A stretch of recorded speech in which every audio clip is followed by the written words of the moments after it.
What if the daily habits that seem normal, harmless, or even smart to you are actually lowering your intelligence over time? Because intelligence is not just IQ. It depends on how you live, how you handle information, and how you train your brain to think clearly. And most people, without realizing it, slowly dull their thinking ability.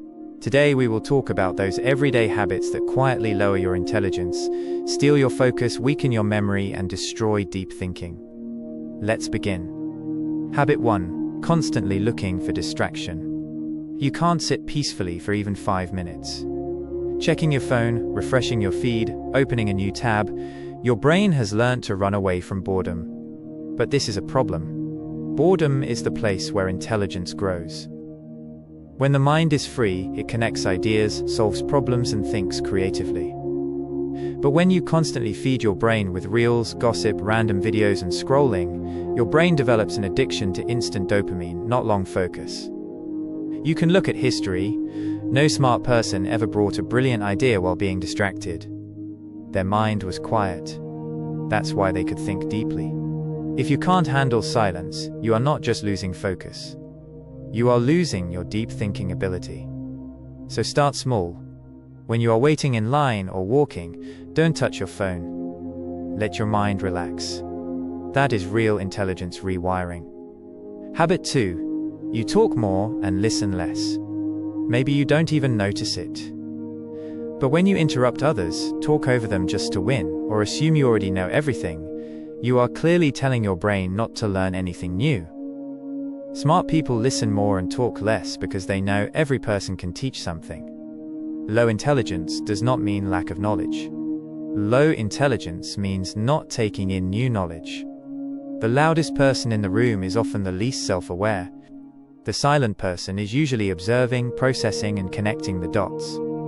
Listening makes you smarter.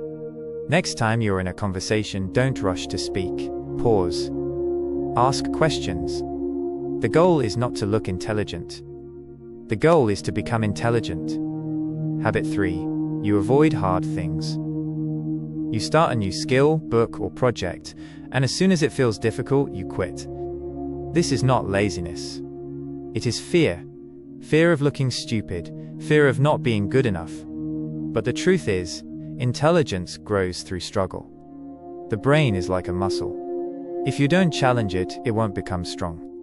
If you always choose easy things, your mind becomes mentally soft. People who embrace difficult tasks, even if they get confused or fail, become smarter, sharper, and more capable over time. When you feel dumb, don't run away. That is exactly the moment your brain is growing. Instead of escaping discomfort, face it. Real intelligence is built this way. Habit 4. You think you know enough. This habit is the trickiest. When you start thinking you have understood life, that you don't need to learn more, that you are already right, that's when your growth stops. Curiosity dies. Deep reading ends. Opinions replace understanding. And your thinking becomes narrow. Smart people never assume they are the most intelligent in the room. They stay curious like beginners. They keep asking questions. They keep testing their beliefs. And that humility keeps their mind alive. Ask yourself, when was the last time you changed your opinion about something important? If you can't remember, maybe you are not right. Maybe you have stopped growing.